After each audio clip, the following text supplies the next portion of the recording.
Police থাকলে police হাতে অস্ত্র নাই, সারাদিন ব্যবসা করে নিজের সম্পদ রক্ষার্থে রাত্রি থেকে ডিউটি দিচ্ছে। লাঠি রড হাতে নিয়ে রাতে পাহারা দিচ্ছেন এলাকাবাসী, এমনকি পুলিশ ফাঁড়ির সামনেও তাদের অবস্থান। প্রতি রাত 11টা থেকে ভোর 6টা পর্যন্ত এভাবেই নাটোর শহরের পিলখানা এলাকার স্বর্ণের বাজার পাহারা দেন ব্যবসায়ী ও এলাকাবাসী। বাজারের প্রবেশ মুখে পুলিশ ফাঁড়ির অবস্থান হলেও দায়িত্বে আছেন নিরস্ত্র কয়েকজন পুলিশ সদস্য। শীঘ্রই ফাঁড়ির পূর্ণাঙ্গ কার্যক্রম চালুর দাবি তাদের। পুলিশ থাকলে পুলিশ হাতে অস্ত্র নাই, সারাদিন ব্যবসা করে নিজের সম্পদ রক্ষার্থে রাত্রি থেকে ডিউটি দিচ্ছে। যতদিন আইন শৃঙ্খলা সুষ্ঠু পরিবেশ না আসবে আমরা এতদিন এভাবে চালাই যাব। স্বর্ণপট্টিতে একটা ফাঁড়ি আছে, সেই ফাঁড়িতে পুলিশ ছিল না, আমরা আরো ভীত হয়ে আমরা ডিউটিটা জোরদার করি।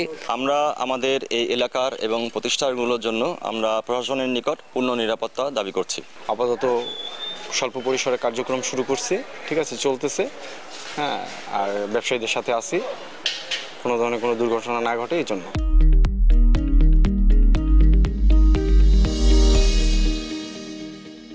বর্তমান পরিস্থিতিতে অনাকাঙ্ক্ষিত ঘটনা রোধে পুলিশ ও ব্যবসায়ী একসঙ্গে কাজ করবে বলে জানান পুলিশ সুপার। স্বর্ণপট্টিতে যেন কোনো রকম কোনো আইন শৃঙ্খলার অবনতি না হয়, কোনো রকম যেন অপরাধ না ঘটে, সেজন্য কিন্তু আমরা একযোগে কাজ করে যাচ্ছি। নাটোরের পিলখানা এলাকায় প্রায় 200 স্বর্ণালংকারের দোকান রয়েছে। সময় সংবাদ, নাটোর।